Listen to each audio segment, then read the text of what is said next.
Welcome to County Report this week. I'm Lorna Virgili. Thank you for joining us. The Maryland General Assembly is winding down, and over the next few weeks, some critical conversations will be taking place before the state's budget is balanced. One discussion will be the state's maintenance of effort law, and Susan Kennedy has the latest on how the county plans to handle this controversial requirement. Susan? Lorna, the state's maintenance of effort law requires counties to maintain its level of school funding regardless of its economic situation. Failure to comply with this law means you give up any increase in state aid. Council President Valerie Irvin says she wants to amend this law so as to preserve the economic health of counties across the state.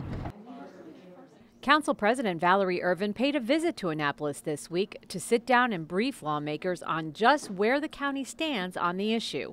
Something she says needed to be done. It's clear to us that things are getting really complicated. They have 3 weeks to go, and so now's the time for these really serious conversations to take place in terms of how Annapolis is going to end up balancing its budget. MOE is definitely on the table, but how we get there is going to be really difficult. So I'm not quite sure yet, but I think the best thing that I could have done is something that I did do, which was to show up and to speak on behalf of the council as its president, which is not usually done. And so these were really important conversations for me as a council president to have, but I can tell you that we will have many more to come over the next 20 days. Last year, a $1 billion budget deficit forced the county to ask for a waiver from the maintenance of effort requirement, a request that was granted by the State Board of Education. Council members say they are still committed to providing a top-notch education system, but believe the law needs to be amended to reflect fiscal pressures and the school's demonstrated performance levels. Council President Irvin says the school system also has to recognize the law is flawed. In my conversation with Speaker Bush, he did mention to me that this is not just a Montgomery County problem. It affects his county as well. So there are at least four counties that will not meet maintenance of effort this year. Anne Arundel's one, Queen Anne's is one, Wicomico, and Montgomery. And for all we know, there could be others. But what our Board of Education is doing is creating havoc for the entire state of Maryland. So, to be continued. We're a long way from the end. I'm Susan Kennedy for County Report This Week. Recently, an assessment requested by officials found that some at-risk Latino youth in Montgomery County felt their needs were not being met. This prompted County Executive Ike Leggett to bring county leaders together to come up with a set of recommendations and action steps to improve the quality of life for Latino youth. To me, the one recommendation that jumps out the most, and it's one that I've been on record as supporting, is this whole notion of schools as community hubs, which I call community schools. And I know we did some work with the Community Cluster Project to begin to go down that road. I think that we have a lot of lessons learned there, and we can use that as a template. But to me, that is one area that hopefully when we get a new superintendent, we can begin conversations with the board about moving forward with schools as community hubs, as places where families feel they can come for services, for classes, etc. in the evening, a place where you feel that the community can come and find whatever resources they might need. To me, that's the most important one, and it's one that I hope I can work to promote. The county's Office of Public Information has conducted several community forums to respond to residents' questions regarding the new code enforcement laws that will go into effect on April 24th. Here are the answers to two particular topics: home-based businesses and paving of front yards. If your paved front yard was built prior to October 2010, it does not have to be removed, even if it does not meet the current measurements for residential zones of 30 to 35% of the front yard, or 320 square feet. If it was there when the council passed the law, you don't have to rip it up, but you can't add to it. And after this October, there's a maximum of how many cars you can park on it. Starting this October, no more than one vehicle may be parked for every 160 square feet of paved surface. If the paved surface needs repairs, the concrete or asphalt can be replaced, but the surface cannot be increased. County residents can operate businesses out of their homes, but with certain restrictions. There are 3 types of home-based businesses: no impact, registered, and home health practitioner. Registered businesses need a permit from the Department of Permitting Services, and the person who performs the occupation must live in the house. On-site parking for home occupations is limited to 2 spaces. Lawn maintenance companies are allowed 1 single axle truck. You can have equipment related to your lawn maintenance business, which is cutting grass, plowing snow, raking leaves, pretty much just about as you can do with the lawn maintenance business. And you can bring that home. It can be on a trailer or in the back of your pickup truck, but it has to be stored inside someplace when you come back home. 1 non-resident employee can come to the house. More than that, it's a staging area. They're in violation of the home occupation regulations. Parking of heavy commercial vehicles and recreational vehicles is prohibited on residential streets. Same goes for inoperable and unregistered vehicles. To get the facts on how the new laws are enforced, visit montgomerycounty.md.gov/goodneighbors or call 311. By both the county executive and the council, each member had experience in reform in government or private sector. Council Vice President Roger Berliner gave us his thoughts on the organizational reform report and the recommendations that are on the table. It definitely was time well spent. They worked very hard and they looked at our county government and they said, here are areas where we think we can be more efficient and hopefully save some dollars.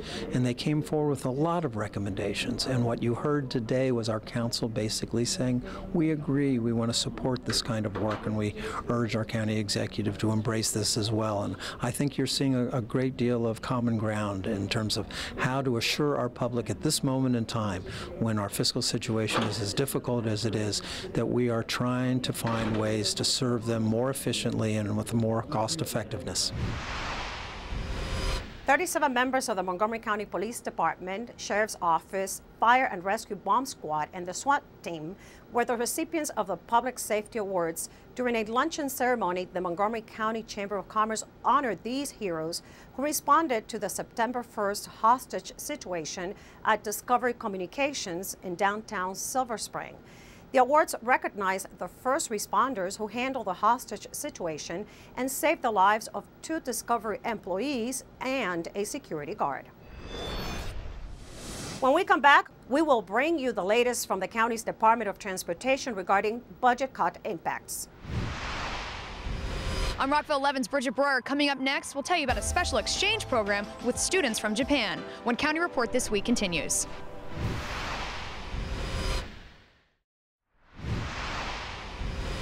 Welcome back to County Report This Week. I'm Lorna Virgili. Japanese exchange students recently visited Rockville, where community service was the main theme. Rockville 11's Bridget Breuer covered the details of this trip. Bridget? That's right. Despite the tragedy in Japan, these students still made it to come complete a community service project here in Rockville. 100 Japanese students showed up at Civic Center Park to get their hands dirty. It was part of a cultural exchange program that immersed the Japanese 10th graders into American life. Sakura Educational Exchange USA Program Manager Stephanie Libonati organized the trip with a focus on community service. Well, basically what we've done, we attended Rockville High School for the day, and Rockville High School, the National Honor Society, and the Green Club contacted Rockville Civic Center Park, and together we're just trying to do some activities to clean up the park, teach our students about environmental concerns, and again, you know, how we can spread community service throughout the world. Teacher Mr. Kasaka said there was a lot of preparation for the trip. History. And American culture and American geography and so on. Libonati says the students appreciate the concern Americans have had in the wake of the tragic events of the recent earthquake and tsunami in Japan. You know, the students, of course, are very worried, and they're luckily not from the area that was hit by the earthquake. But of course, friends and family are on all of our minds. I used to live in Japan myself, so of course I have friends and family that I worry about over there as well. So of course they appreciate everybody's concern and sympathy about it, and you know, anything that they they can do to help. You know, the Red Cross in Japan is very, very strong, and they're doing wonderful work over there. City horticulturalist Rob Orndorff was happy to have eager helpers for cleanup projects around Rockville Civic Center Park. As far as I can tell, they're very enthusiastic. Everybody got off the buses, got in their groups, and went out to work. I was kind of standing there amazed that everybody dispersed as quickly as they did right on their tasks. So I'm very pleased with how quickly they went to work. We had the chance to talk to a few Rockville High School students to find out how the day went with their Japanese counterparts. It's been awesome because I practice Japanese, so getting to speak with them and stuff, and then seeing them how their culture is, it's like amazing for me. And then having them in our school is even better because they get to see how our culture is too. I think this has been a really positive experience. You know, I was looking forward to this for a long time. You know, I knew they were coming a couple months ahead of time, and it was so you know, enjoyable to see a new culture and, you know, do things with them to help the community. So that's how my experience was. And what about you, Anna? I also felt like it was a great positive experience.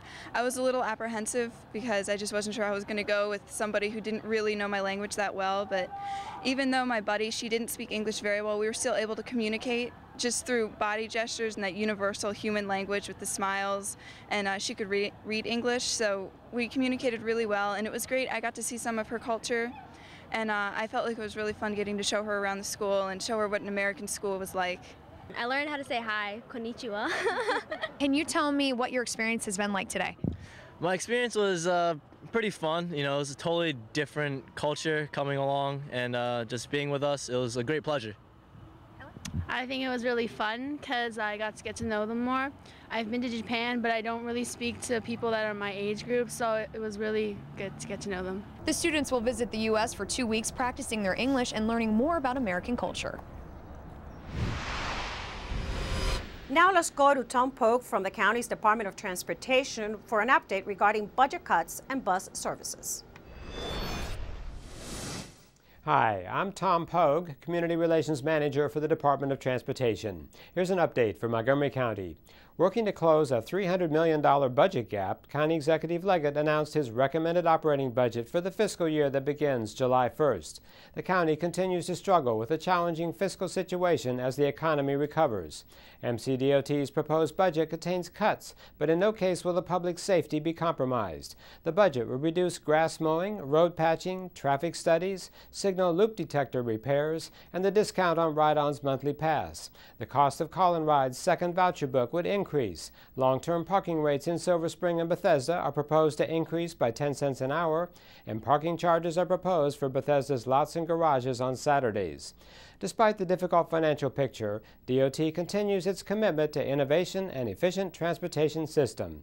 Traffic signal modernization remains on track. No reductions in Ride-On service are proposed. Initiatives include real-time bus information for Ride-On passengers and installing more energy-efficient lighting in parking garages. For more budget information, go to montgomerycountymd.gov. We're working to keep you moving. Still to come on County Report this week, Montgomery College receives $75,000 in grants from Holy Cross Hospital. And we will see what the local Red Cross office is doing to help earthquake victims in Japan.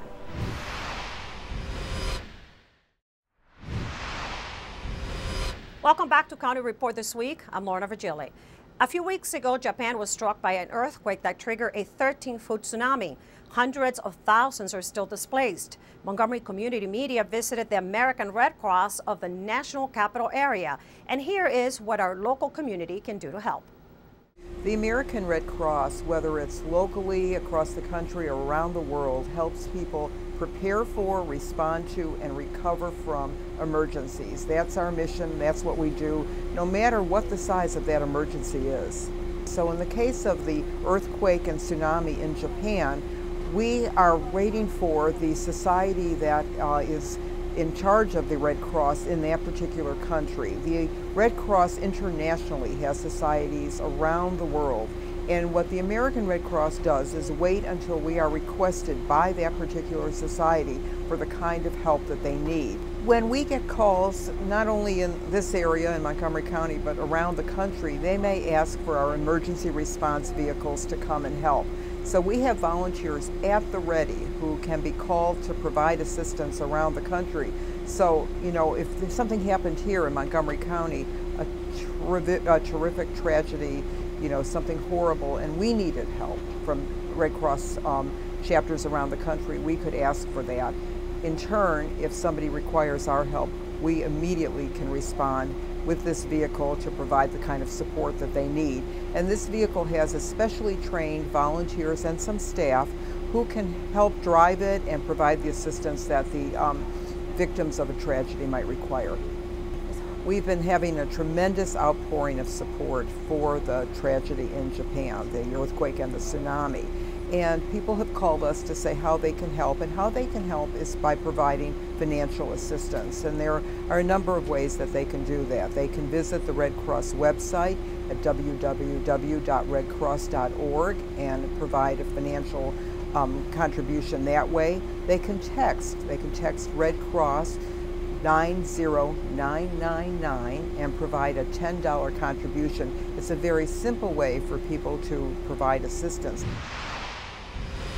Montgomery College and Holy Cross Hospital have established a new fund to support health-related education. The Holy Cross Hospital Fund named its first 6 recipients at a recent groundbreaking ceremony on Montgomery College's Germantown campus. Here are the details. As part of our commitment at Holy Cross to biosciences and to the expansion of nursing education, we have a joint work group from Holy Cross and from Montgomery College. And they reviewed 13 applications from college faculty and staff for funding and selected 6 for this year.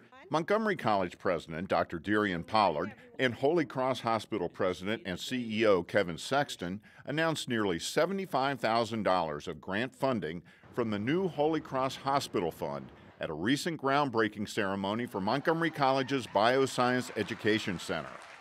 The grants will provide financial support for library resources, training materials, and internship opportunities for health sciences and general science students at Montgomery College. Montgomery College will provide students with hands-on educational experiences, plus it will allow for the expansion of our academic programs to meet the rigorous demands of the new economy, science, and healthcare industries. We are a partner of Montgomery College and very proud to be so. And through our partnership with the college, we will be training the next generation of workers in healthcare and bioscience. This announcement comes in conjunction with the Maryland Healthcare Commission's approval for Holy Cross Hospital to build a new hospital within Montgomery College's future Science and Technology Park on the Germantown campus. The hospital and the grants will be a great benefit to students, Montgomery College, and the community. The grants we got from Holy Cross is going to help our students train on equipment that will keep them up to date with industry standards. The funding is going to allow for some special projects to try to increase the pipeline for healthcare professionals. Also, the hospital is going to offer additional unique experiences because of the clinical opportunities for students. This is a great day for Montgomery County, the state of Maryland, and really for our world.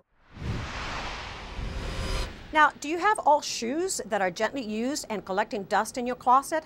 Montgomery College has a program where your shoes could be walking in another country. Lillian Bass reports. In many countries around the world, children's shoes are considered a luxury.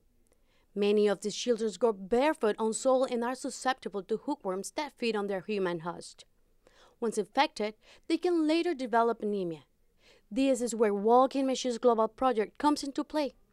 Its mission is to provide new and gently used shoes to children in developing countries. Montgomery College students in Free Enterprise has recently supported the project by coordinating a shoe drive on the Rockville campus. They've helped me in every way. Promotionally, they did a collection of donation of not only shoes but money, which really helped me get shoes to, at that time, to Haiti again and to Sierra Leone. In that way. But I think more so than anything, prior to talking to the Macklin students, I was pretty much doing this on my own. And they really provided tremendous support by getting the word out, by going to high schools and junior high schools and grammar schools in the area. They've helped me in 360 degrees in every way. I mean, I think that it was sort of like taking a boost of liquid vitamins. It really, even though I had every intention to continuing this project, it really sort of forged a certain amount of energy into my moving ahead with all of this. If you are interested in helping these worthy cause, you can visit their website at www.walkingmyshoesglobalproject.com and make a donation to support the next shipment of shoes. For MCTV, I'm Lillian Mess. This week's Pet of the Week highlights two dogs named Hobbs and Blue. They're trying to stay together and they need a home. Here's Kathy Stanhope with more. Hi, this is Kathy Stanhope with your Pet of the Week at the Montgomery County Humane Society. And I am here with two buddies. This is Hobbs, the yellow lab here, and Blue right here, who's a Labrador mix, a black lab mix. They are bonded friends. They have been together for years. Hobbs here is about 4.5 and Blue's about 5. Their owner just moved and can't take them with them. And they would love to get adopted together. I know they seem a little rambunctious right now. That's because they just got out of the cage. I was visiting them in the cage about 5 minutes ago, and they were calm and collected and sweet, but now that they've been released, they're just so excited to get out of that cage, and they want to go home with you. So if you have a lot of love and a lot of room in your home and your heart, please come down and meet Blue and Hobbs. They are wonderful dogs. It would be just so wonderful if we could adopt them together. I know that's asking a lot because they are both pretty big dogs. But like I said, they really do calm down beautifully when they've had a few minutes to adjust.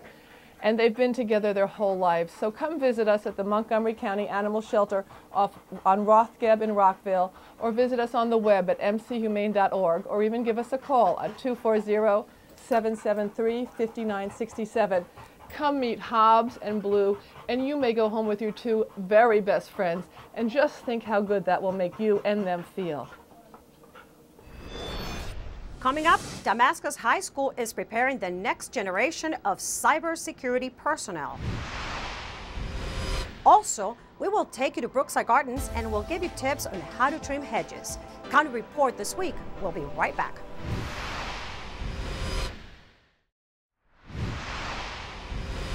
Welcome back to County Report this week. I'm Lorna Vigelli.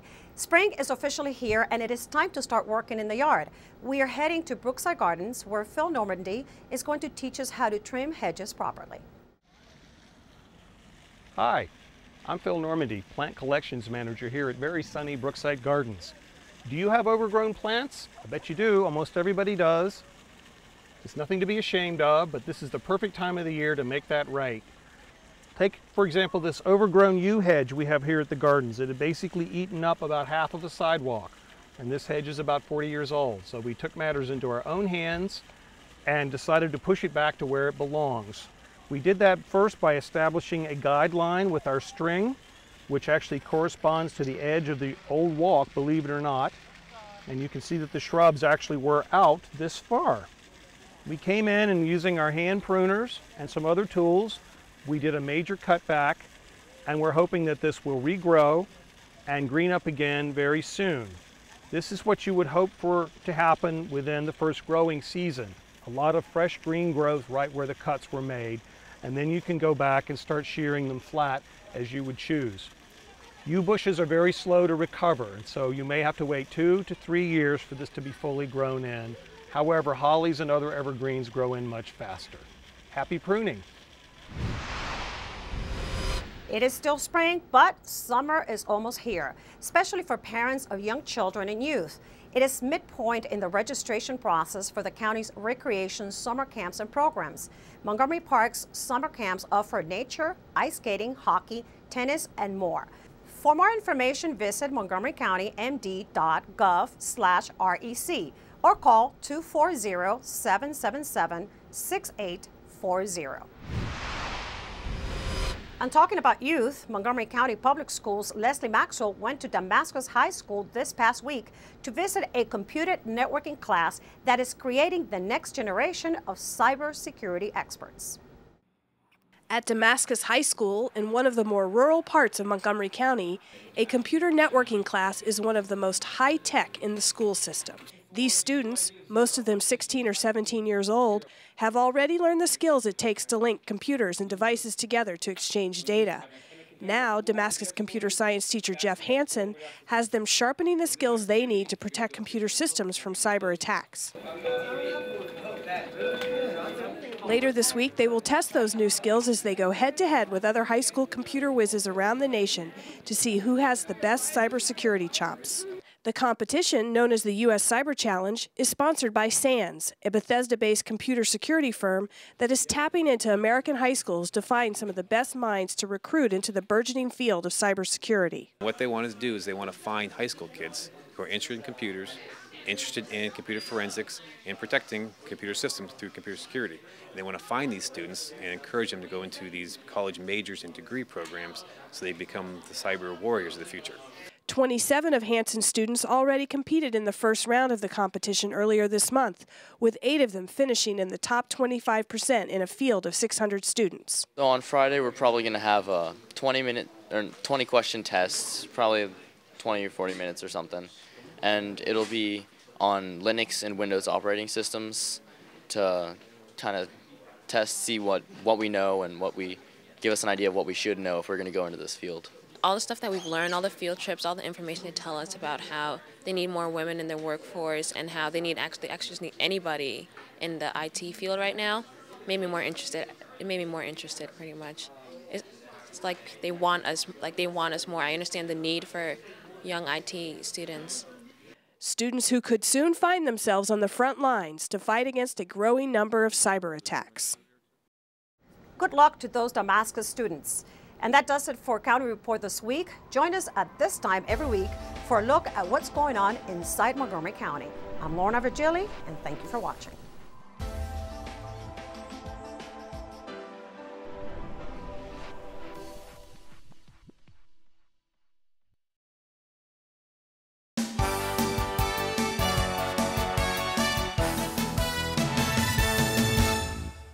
Montgomery College has extended the application deadline for fall 2011 health sciences programs to April 1st.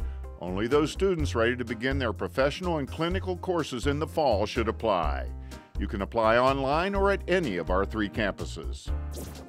Barbara Talley, renowned author, motivational speaker, and poet, will present Superwoman Doesn't Live Here Anymore at MC's Cultural Arts Center on the Tacoma Park Silver Spring campus Thursday, March 31st.